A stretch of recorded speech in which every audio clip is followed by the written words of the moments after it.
What's up, everyone? We have another storage unit, well, storage device that is not in that great of shape. Something to do with falling down from the second story to the ground floor. Roughly, I don't know, 20 feet. Couldn't even handle 20 feet. It's pretty pathetic. Anyway, its lack of durability aside, let's get started. We're going to be tearing down this thing. It's the Pegasus, or promised Pegasus R4 first generation. It's a Thunderbolt connected storage device of some sort. Removing the back cover is actually pretty easy. Only a few screws on the side. But those are gone because the cover fell off when it fell down. And the cover has been recycled a long time ago. Maybe like 2 weeks ago.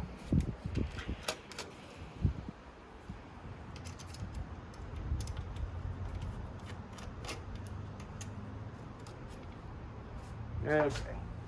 And again, like in the last video, nothing will be kept in this video. Everything you see here will be in a recycle bin by the end of the day.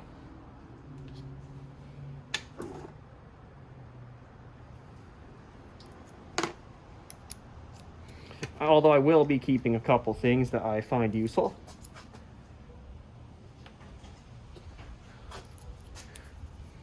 Sometimes I get an old monitor, let's say a DVI or VGA style monitor, and then it doesn't have the two bolts, that hold the two screws on the cable to it.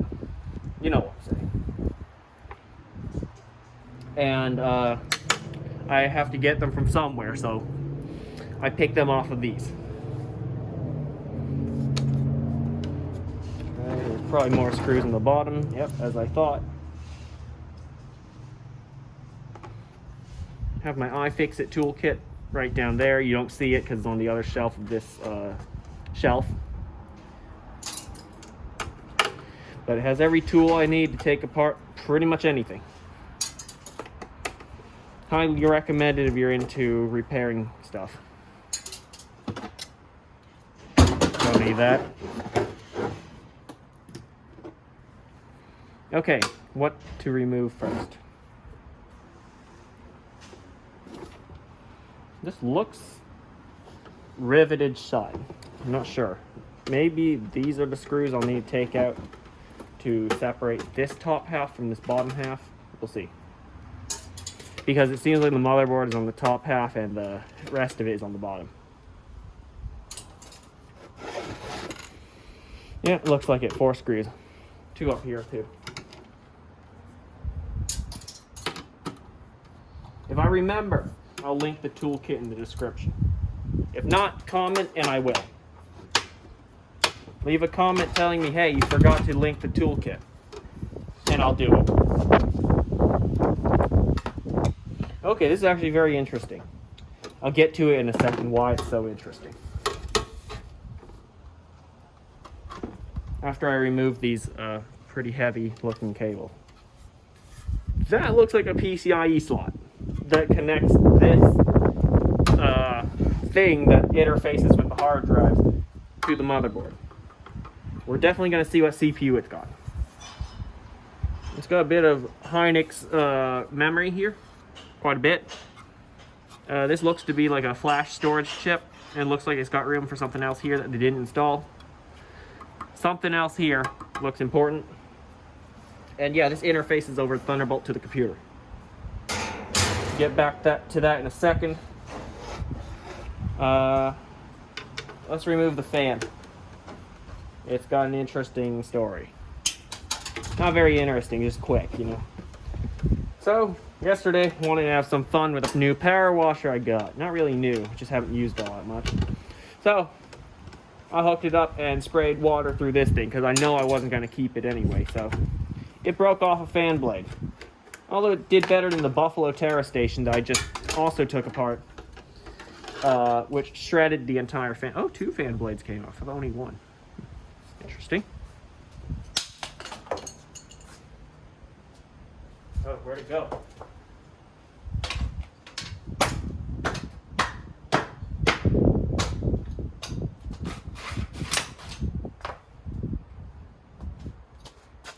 Not looking too good.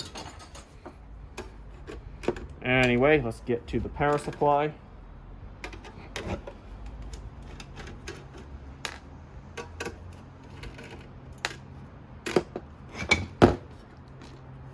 Want to see what's in there, how compact they've made it. Okay, my camera just cut off. I don't know why. It's not out of storage, I can guarantee you that. We're also not out of battery. Charged it up last night. Didn't use it all that much today, but we're out for some reason. Anyway, it's back running. I don't know how much footage I lost, but the last thing I just did was stomp out the fan that was in here, as well as explain why it's broken, as well as removing a few screws to get the power supply out. Anyway, there should be water in there from that power washer. All right, they usually say don't take apart power supplies because it has high voltage.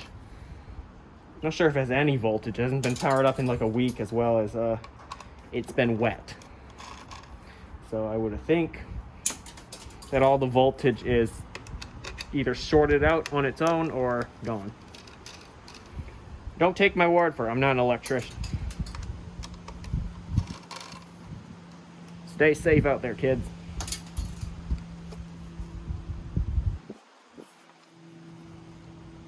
Yeah, that doesn't look like it's connecting at all. So it's got an 80 plus bronze rating. Pathetic. The power supply in my computer's got 80 plus gold. And just in case you don't know what I'm talking about, this 80 plus rating, the higher it is, like you have bronze, silver, gold, platinum, and then titanium. That's what I think it is.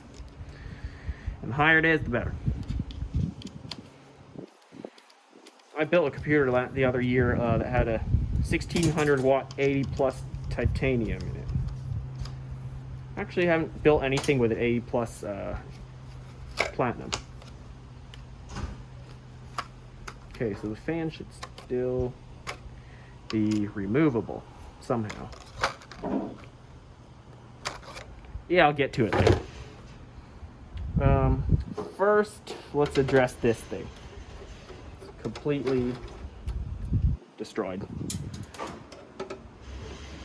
In case that didn't get recorded, I'll repeat, it fell down from a second story. It was totally not an accident. Totally an accident. The screw really is stuck there. Can't really remove it.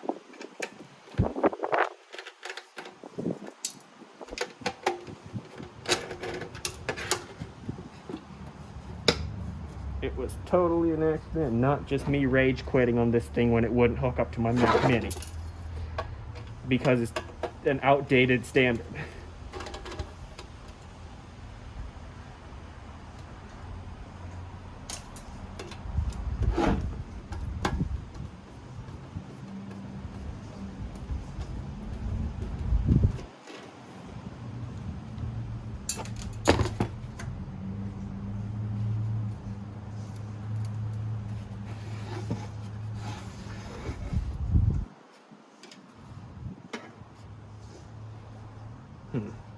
Okay, so how's that removed? So I already got, oh, I must be missing these. 2 left. Should just pop out.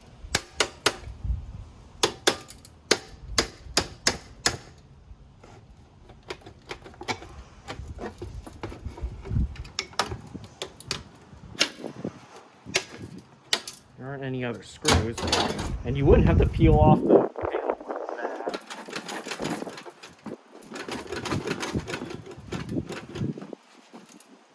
Let me dump the screws out, hold on.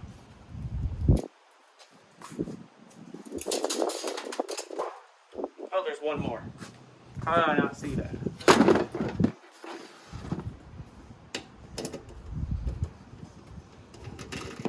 Okay.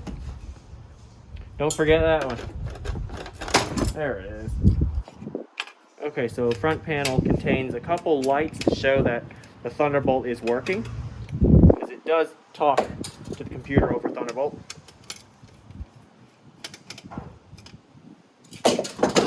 Oh! I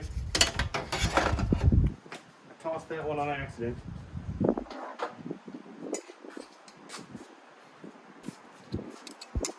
There it is. 3 lights, one for power, the other for Thunderbolt, and the other one for Thunderbolt. Not sure why it has 2 Thunderbolt connectors, and it only needs one to connect to the computer. Maybe it can connect to 2 computers at once. Who knows? But if you want to do that, why not just get a NAS? One of those network attached storage units. There's 2 switches, even though I can only press one of them. That's weird. That's a little weird. Wonder what the second one was for. If it was a reset switch, that would have been actually really helpful. Because I couldn't figure out how to reset this thing. First of all, no support on the internet because I guess these are just rare.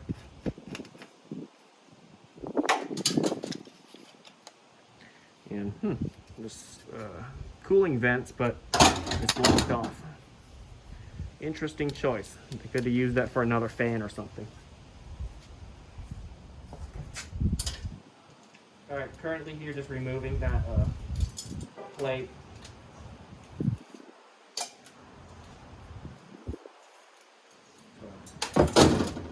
There it is. Weird one. Alright, now let's see how to remove this back portion. The bottom part's riveted on. This also shows a level of user serviceability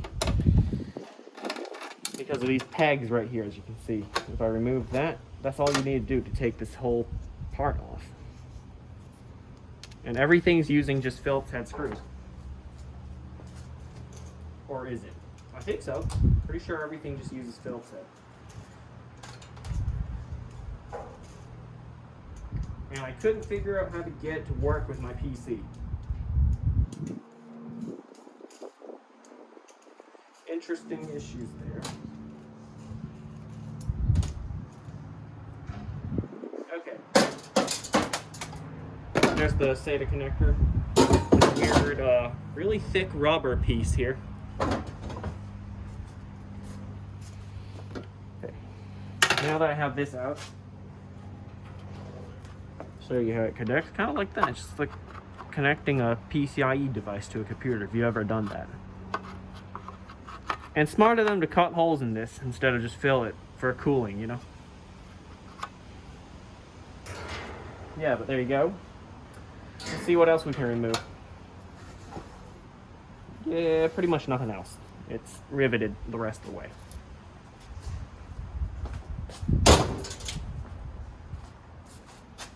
Let's take this motherboard off of the tray. 1, 2, 3, 4. I think there's only 4 screws. No, 5, 6. There might be 7.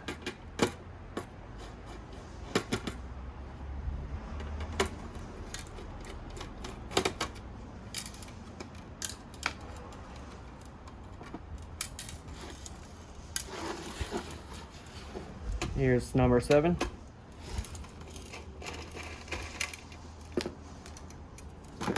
Okay. Oh no, there's 8 right here, next to the PCIe slot.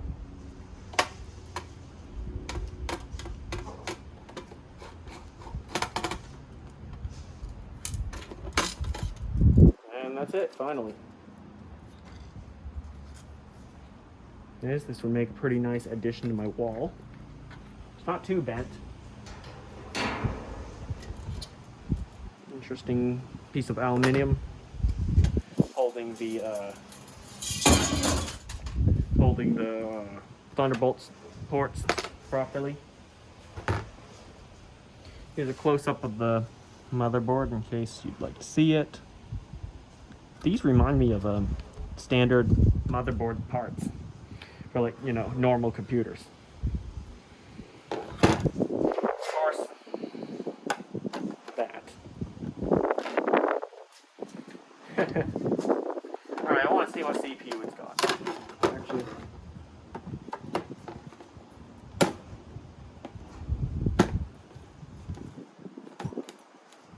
take off the entire.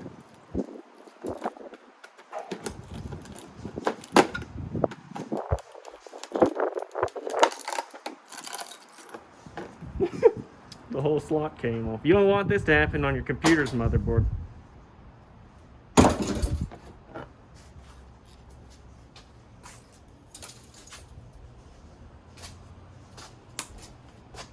I don't have anything cut that, do I?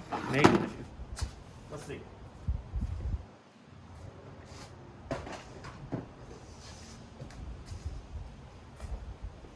I found a knife. Let's try that. Yeah, that worked.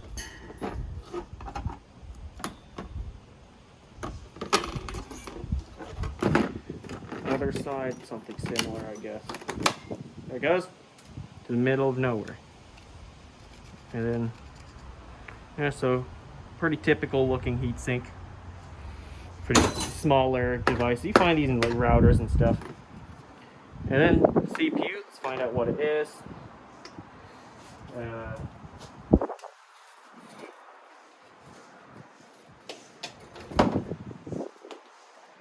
I can't seem to get that. But let me try using some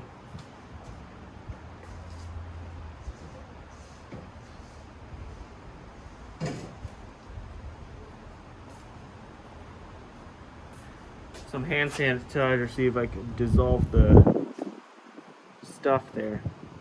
Yeah, I can't really figure out what CPU it's got. Probably something proprietary anyway.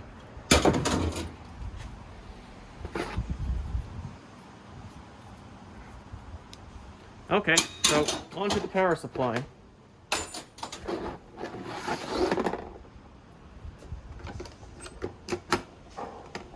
Having a slight bit of trouble using this screwdriver with it. That's all right.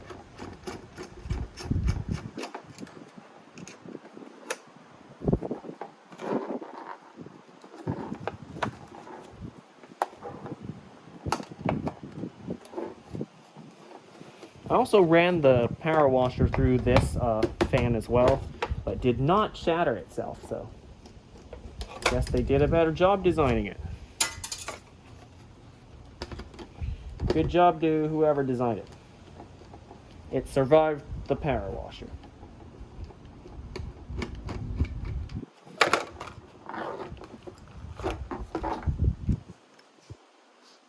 That's it? Okay.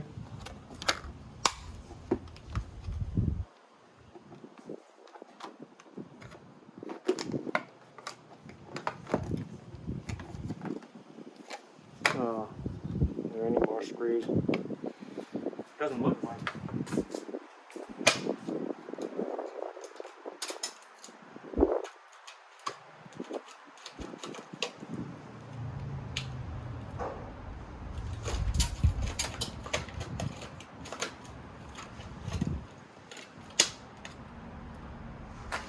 Okay, so just kind of fell apart to look like this.